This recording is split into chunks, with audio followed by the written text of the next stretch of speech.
Caserio defining offseason. That is the statement made by Cody Stoots. Texans head into the offseason this week. NFL Combine. Free agency is approaching. And Stoots is calling this Caserio defining. SNL, Landry Locker, Cody Stoots with you here. Cody, explain what a Caserio defining offseason means. Nick Caserio is a good general manager.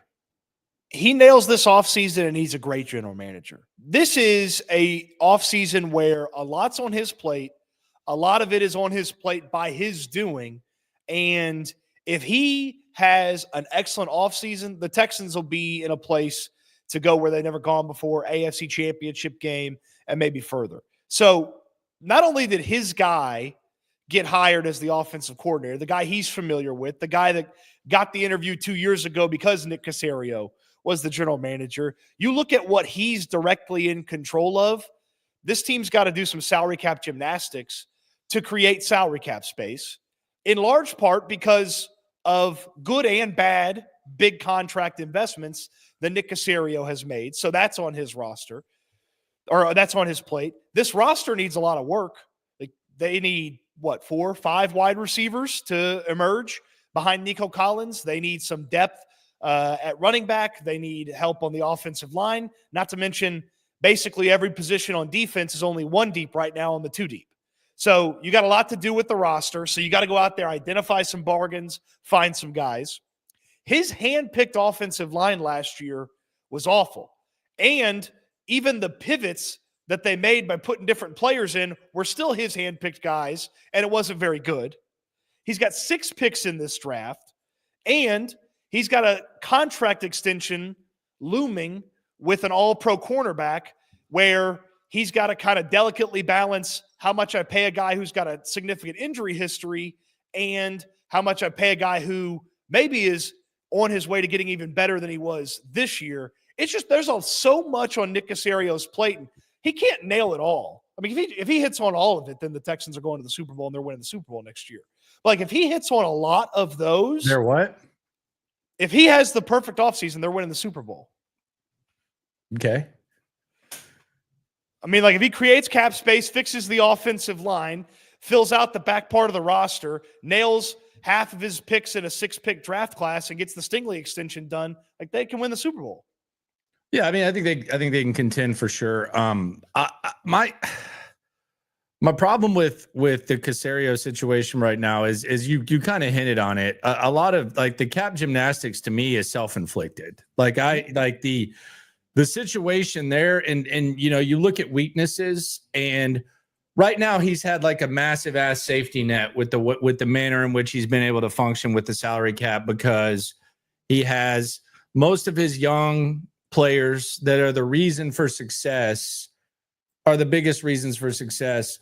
They're on rookie contracts. So he's been able to function in a manner in which he's been kind of reckless, to be honest with you. It's actually kind of a travesty when you look at the way that he handled CJ Stroud's rookie contract. I think it's pretty bad. Now, the good thing is, once that contract kicks in, then it's not like there's anything that's going to be in the way. So he's going to have the opportunity to shuffle. But as far as striking while the iron's hot, the Texans have kind of had the success they've had the last 2 years, despite the mediocre way in which they've handled the extra money that came with CJ Stroud's rookie contract. And the other part about it is, and I'm doing it right now, we talk about CJ Stroud's rookie contract. You got to figure out you're also going to have to pay one of the best young edge guys in the league too. Mm-hmm. And like, it's not as simple as, okay, the Chiefs are going to have to pay Patrick Mahomes and they're going to have to figure it out after the fact. It's going to be twice as hard for the Texans because, spoiler alert, Will Anderson's probably going to be one of the highest paid edge guys. And it's cool to have a draft class where you have CJ Stroud and Will Anderson sitting by each other, and it's historic and all that type of stuff. But what happens when that happens is that they're both getting contracts at the same time. So I get what you're saying.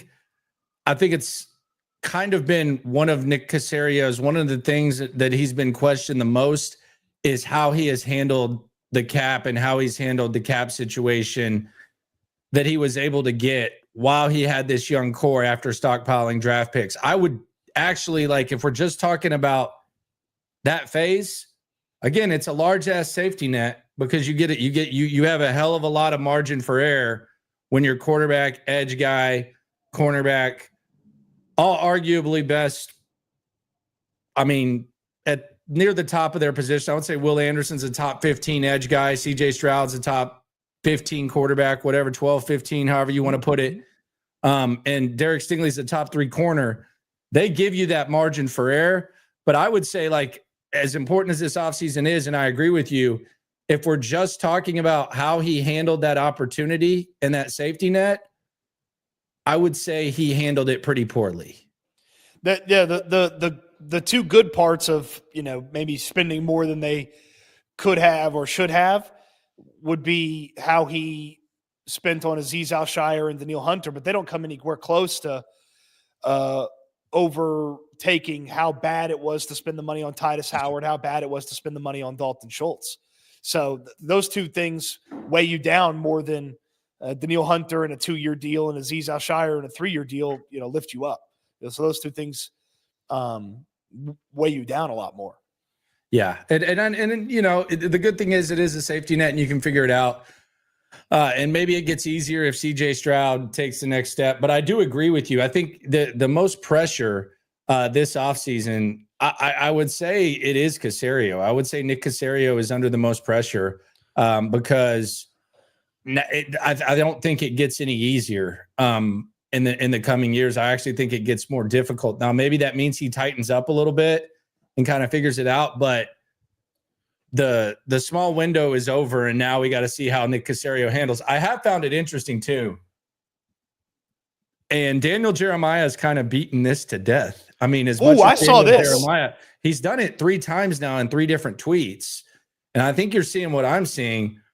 This free agent class kind of sucks. And Daniel Jeremiah has said this like in a multiple number of ways. There's been a lot of praise for this draft class, and this might not be the worst news for the Texans because I don't think shopping at the top would be in their best interest. I think evaluating players and finding bargains might actually be where they do their best work. But Daniel Jeremiah is really hammering home that this free agent class is ass, and he's done it like 3 times now.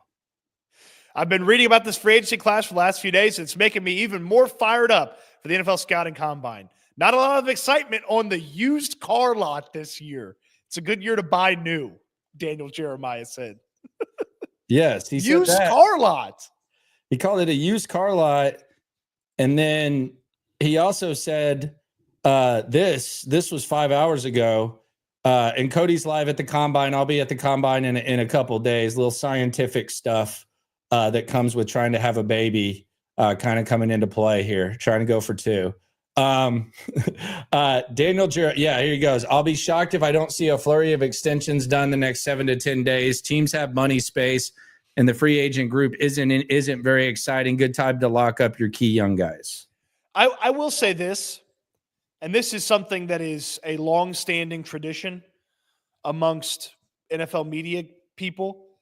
If you like the draft is the most important thing. Like the draft is always the best. The draft is always full of hope.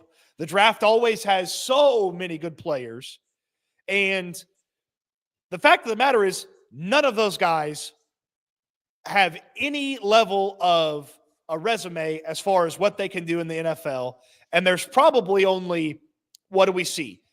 10, 15 every year max that drastically affect the outcome of the upcoming season. Like, yeah, obviously it's a point of building out for multiple years, and you turn that into, like, there's guys that are free agents that have resumes, and they have, if there's not one guard that you're going to convince me can come in here in his first year and play better than Trey Smith's going to play. Now, that guy costs a lot less than Trey Smith. So while I don't disagree with Daniel Jeremiah, because you and I, we comb through the free agency list every day, it feels like, looking at names and guys and thinking about it and talking about it. And people in the chat are always putting up names. Like, I get it. And this year's free agency class compared to last year feels awful. But the draft guys are always going to tell you the draft is the most important thing in the world. This is true, but I do think it's the best way to build your team. I was thinking about this because the beauty of having like a bad salary cap situation, it's almost like being in a casino and owing like $15,000-$20,000 at the casino, but you basically get 7 minimal educated sports bets to try to win your money back, or lighten the load that you're making, because the draft is a crapshoot. A lot of times can't miss guys guys who are supposed to suck the in them. It is a little bit of a crapshoot, much like making a sports bet, where it's essentially a coin toss. But if you are in debt, if you are struggling, let's say you lost at the craps table or the blackjack or whatever, you get to walk over that sports book. You get months to prepare. Yep. And you basically get like 7 educated sports wagers at minimum to try to get yourself out of the poor financial situation. And the Texans' financial situation is not like awful. It handcuffs them this free agency. It kind of handcuffs them. But it's basically going to be wiped clean once CJ and Will Anderson are eligible for contracts. And then it's going to be dented heavily by those extensions. But that's the beauty of it, is the best way to avoid cap situations is drafting well. And I think Caserio and D'Amico Ryans have done a pretty good job for themselves as a duo. So if what we've seen the first 2 years is a sign of things to come, then I think your situation is going to look a lot better next year by the time it happens. So I think that's the good thing and that comes with where Caserio and D'Amico are and what's going on with them. Yeah, I was before we got this going, I was going through and I was trying to figure out exactly how many, like, boom, starter, like no questions asked, boom, starter. Has Caserio been able to draft in his few drafts? And I included the one where, the initial one he had where he didn't have a first or second round pick, and his first pick ever was, Davis Mills. And I came up with 10 starters. And I don't know that 10 starters in 4 drafts is awesome, but there needs to be some context to that, because the 10 starters you do have, I mean, top 10 wide receiver, top 15 quarterback, top 15 edge rusher, all pro cornerback, one of the best rookie cornerbacks, one of the best rookie safeties. And then you could kind of fill out some of the other stuff, with the 10 starters that he's drafted. I would say that percentage isn't bad though, given like the crapshoot nature of drafts. I would say it's not a worse percentage. Let's go through them real quick. I mean, 2021, he got Nico Collins. That's it. Nobody else to really note from that draft. No first or second round pick. No first or second round pick. There's context to that draft. 2022, 2 first round picks. One real bad miss. Yeah, Derek Stingley and probably one of his worst draft misses. Jalen Petrie, Mechie's a miss. Can't count Christian Harris. He was hurt last year. Damian Pierce is a non-factor on offense right now. And the rest are late round picks. Okay, 5th and 6th rounders. So you don't really crush a guy for 5th and 6th rounders. 2023, Stroud's a hit. Anderson's a hit. Scruggs is a miss. Tank Dell's a hit, but Tank Dell's hurt now. Dylan Horton is a rotational player. I'm not counting that as a hit. To'o started most of the season for you last year. That's a hit. Patterson ended up starting 2 different times for you in 2 seasons. I'd say that's a hit. And then Hutchinson rounds out your roster. And then last year, starter at corner, starter at safety, and now probably starter at right tackle. Like, he's done really well, especially compared to some of these other teams that are getting rid of guys 1-2 years in. Has it been amazing? No. If Kenyon Green was Kyle Hamilton, it's a lot different. If Kenyon Green was Jordan Davis, it's a lot different. But it could be a lot worse. And it's you've seen enough to at least be very intrigued. And I really like him and D'Amico's combination ability to draft as well. Like I like with D'Amico's influence and kind of what he desires in players and how they operate. I really feel like that's been a boost to adding in the way Caserio operates and sees things as well. No doubt. Let's swarm the super chat. Swarm. All right, Jake Asman. He's in that building, I believe. He's sitting right across from me moments ago. Currently sitting in front of Cody. Took me 10 minutes searching on YouTube to find this show. You know what that tells me? Landry, get your ass here already. You know what that tells me? Jake Asman, not a fine subscriber like all the fantastic people that are watching right now. 10 minutes, man. That hurts. That hurts. I think that says more about him than us. I don't know. He's a pretty big YouTube guy.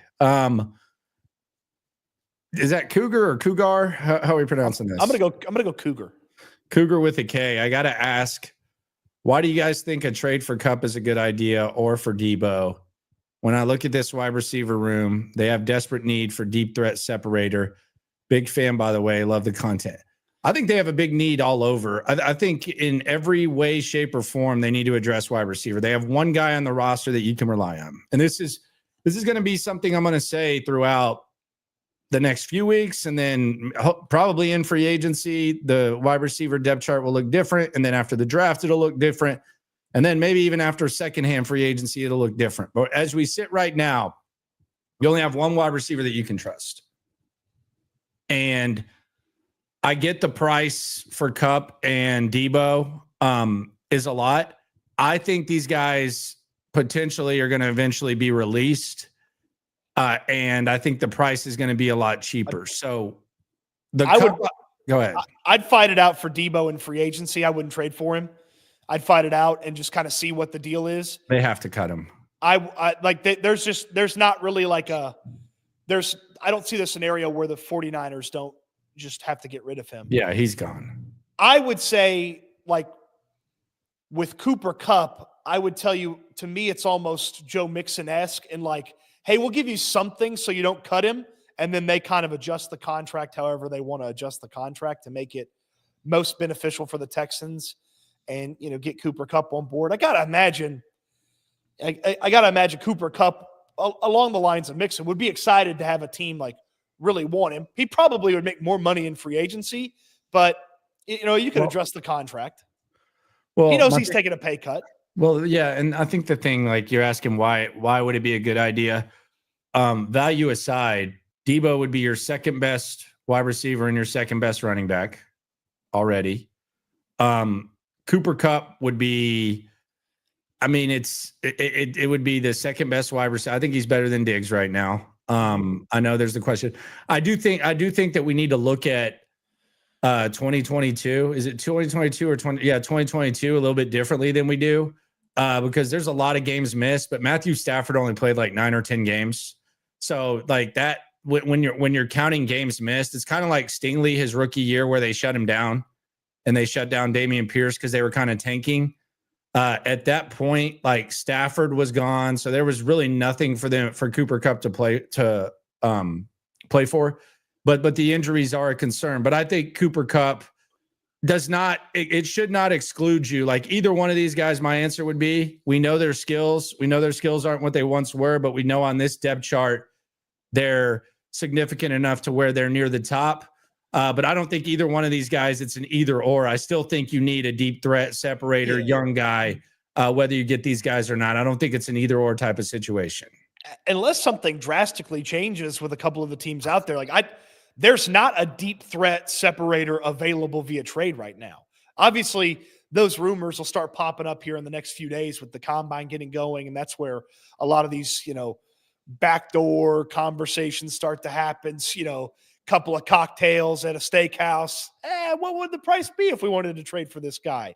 All that kind of stuff. That starts to kind of whip into a frenzy in the next couple of days and then throughout the week leading up to free agency eventually starting. But there's not somebody available to fit what Cougar wants. Like, you want a deep threat, you want a vertical guy? Like, I can't tell you DK Metcalf's available.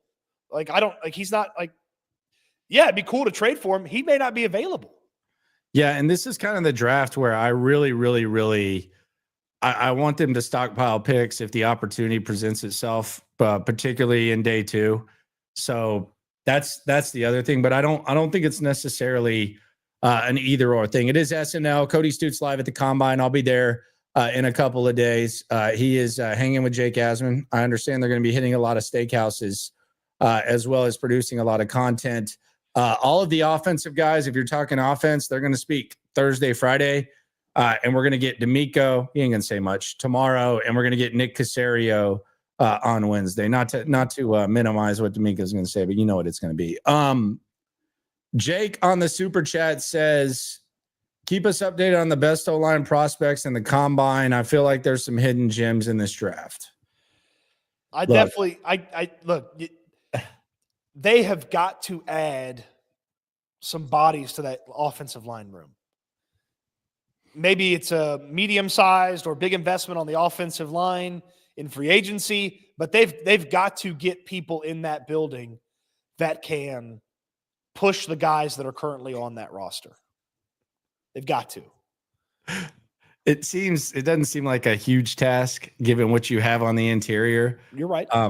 But for all the good things that we say about Caserio and D'Amico, their evaluation of offensive linemen's been ass. Like there's no like, well, they did this well and that well. Like we'll see what happens with Blake Fisher. I'm putting him to the side because we really haven't seen him play. I like the Fisher pick, but let me put it this way. Like any way that you can measure an offensive lineman and invest in an offensive lineman, Nick Caserio and D'Amico Ryans have been beyond suspect. They've been ass. Like it's been bad. If Blake Fisher doesn't end up working out, I think there's a possibility that they're going to look even dumber because they started the offensive line run with Blake Fisher. Correct. This wasn't a Kamari Lassiter situation, and they didn't have. I would be interested to see like in an alternative universe, and it's okay to be lucky. So don't act like I'm like holding this against them. But I would just like to for like a personal simulation, I would like to see like let's go back to day 2 of last year's draft, and Cooper DeJean, Kool-Aid McKinstry, and the other corners were available when Kamari Lassiter was there. If they would have taken Kamari, I think there's a chance they may have. I think there's a decent chance. So I'm not saying there's no possibility, but that's essentially what happened with Blake Fisher. Like with Blake Fisher, it wasn't like they said, okay, we'll take this tackle. As soon as they drafted Blake Fisher, there was a tackle run. What was it? 7 out of 10, something like that. Yeah. So Blake Fisher was the 59th pick.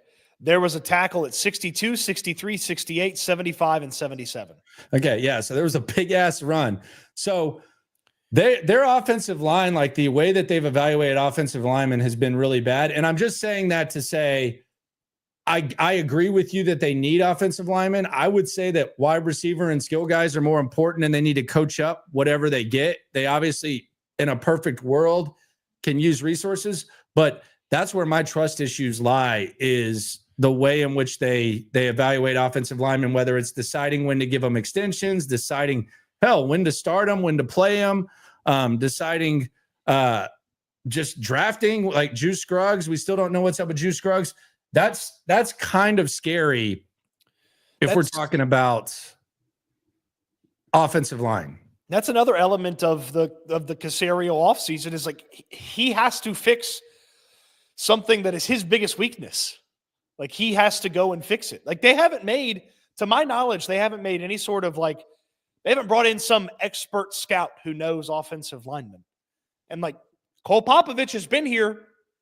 It's not like they added a big offensive line mind. Popovich has been in the building. He was a part of the decision-making last year with all the offensive lineman stuff.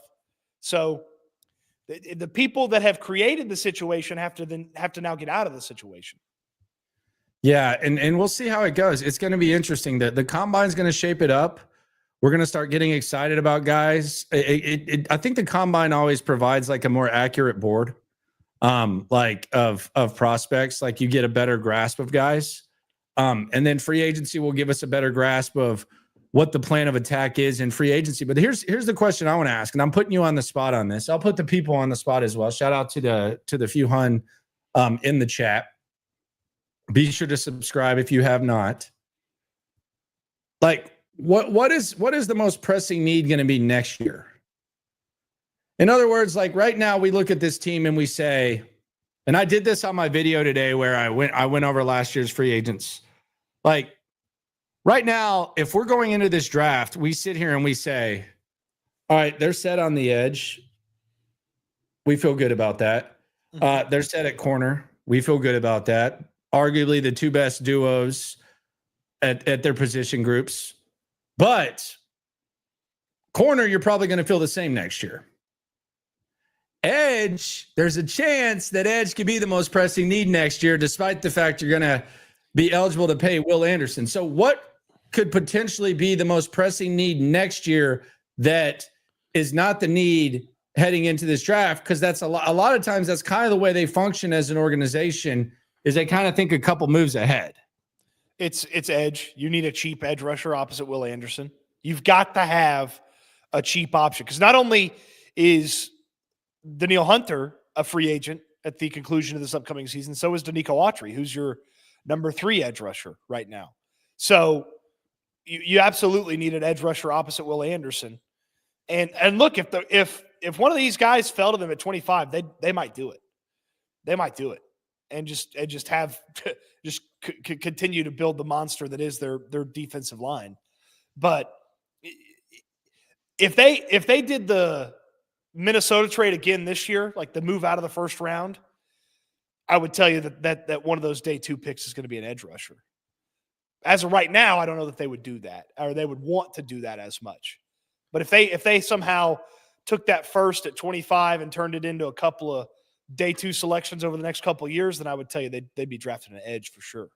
Yeah, and there's some interesting guys there. This is typically the combine. I mean, I don't want to make up like facts, but it does kind of feel like edge guys kind of jump up at the combine. Like there's guys that just kind of their status just soars at the combine. The guy that I've seen that I thought might be a possibility for them, that is just kind of one of those tweeners, same school as Bullock, but Jalen Walker's starting to get like mocked to like, I've seen him mocked in the top 15. I've seen him mocked in the top 10. Same like, school as Lassiter. Lassiter, excuse me. What did I say? Bullock, USC. No, there ain't too many defensive players out of USC, I don't think. Lincoln Riley ain't teaching defense there. But it does seem like Walker's kind of one of those like intriguing guys that if he was there, I could see them kind of falling in love with. I don't know that he's going to be there, but I could easily see them taking an edge guy. I could see them taking the best linebacker. Which would be a lot to take, especially given the fact that D'Amico's done so good on defense and this offense has been as raggedy as it is. But I could easily see that type of situation. I think that's something we need to keep an eye on.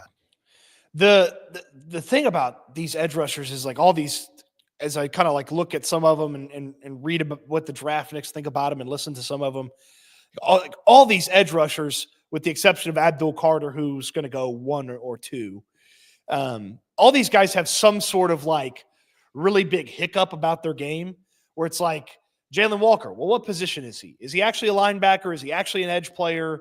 Like, what do you make of him? The A&M kids, why weren't they more productive? They're going to have 3, top 50, top 60 draft picks off the defensive line, and they just barely had any sacks over the course of their time playing together. The kid out of Marshall, Mike Green. Blame it on Tickle Me Elko. Yeah, right. The kid out of Marshall, Mike Green, he had 17 sacks. Well, he played at Marshall. He's not playing great competition. James Pierce Jr., that's a name that if he fell to 25, I believe the Texans would select him. He's out of Tennessee. A year ago, we play the way too early mock draft. He was Mel Kiper's number 1 guy a year ago. And then the senior season wasn't as great as everybody thought it was going to be. But there's like lots of flashes of greatness, James Pierce Jr. from Tennessee. But there's like a hiccup with all these edge rushers that could have them falling. And then, of course, they're going to go out there and run in a few days, and these general managers can't help themselves. And they're going to be like, oh, well, he was really fast. He broad jumped a long way. He jumped really high. And then they can't help themselves. And that's how Trevon Walker goes number 1 over a guy like Aiden Hutchinson. So the combine is fascinating for edge rushers because they'll have the excuses. Guys will make excuses for them, and then they're all physical freaks. And then at the end of the combine, everyone's like, well, these edge rushers, they're just athletes. You know, you got to trust that they're going to develop. It's like, yeah, what if they don't? Yeah. I mean, that's any position. We see it with receivers. We see it all the time. It's that's why the combine's so intriguing. And we're going to see what the Texans got going and what they decide to do. And maybe sometimes whatever we expect to happen doesn't happen, and they figure it out. But we both agree that the most pressure this offseason is definitely Nick Caserio. He is under the most pressure. I would say you can make a case he's even under more pressure than CJ Stroud, because I don't think CJ Stroud's going to get blamed. Typically, you're going to try to find reasons why, and they're not going to blame D'Amico. It ends up being the GM. So I would say that Caserio is the most the most to blame, and that has the most on the line and the most to prove, and he's under the most pressure. Which of these puzzle pieces could get swapped out if you don't like what the puzzle looks like when it starts to come together? And that's Nick Caserio. Yep. Going to be a different time. So we'll see how it goes. Cody's out there in Indy. He's going to talk to D'Amico tomorrow. I'll be there on Wednesday. Shout out to Science. Anything else planned out there? And you got anything? What are you getting into tonight? I mean, Mr. Open Table, Jake Asman's got reservations, I think, at every steakhouse in town. So I guess we'll just spin a wheel until we figure out which one we want to go to.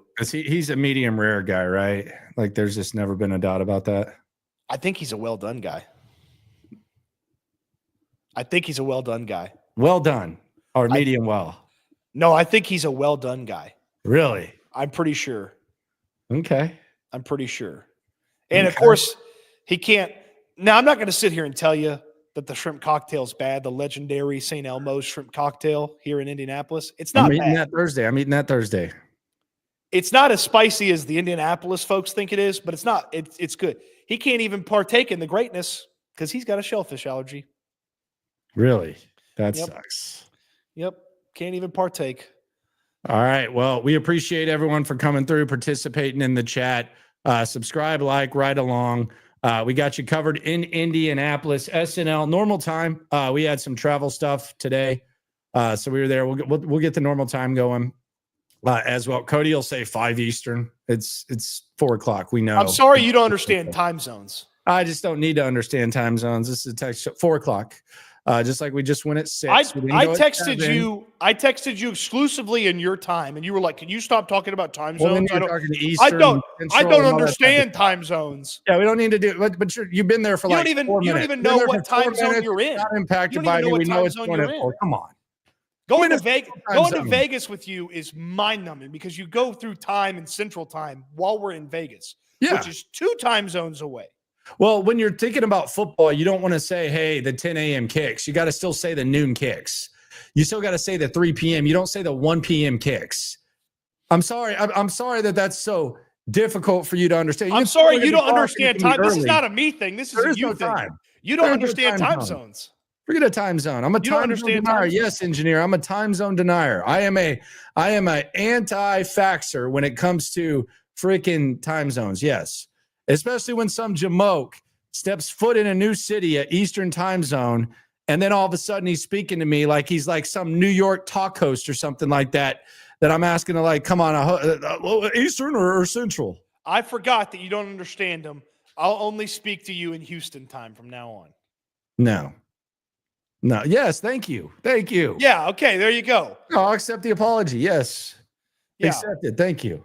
I'm sorry you don't get it. All right. Appreciate y'all for coming through. Subscribe, like, right along. Always remember, when it comes to this Texan stuff, whether you're a time zone denier or you're hey, I'm on the East Coast time zone now, I'm going to talk to everybody in the East Coast time zone terms.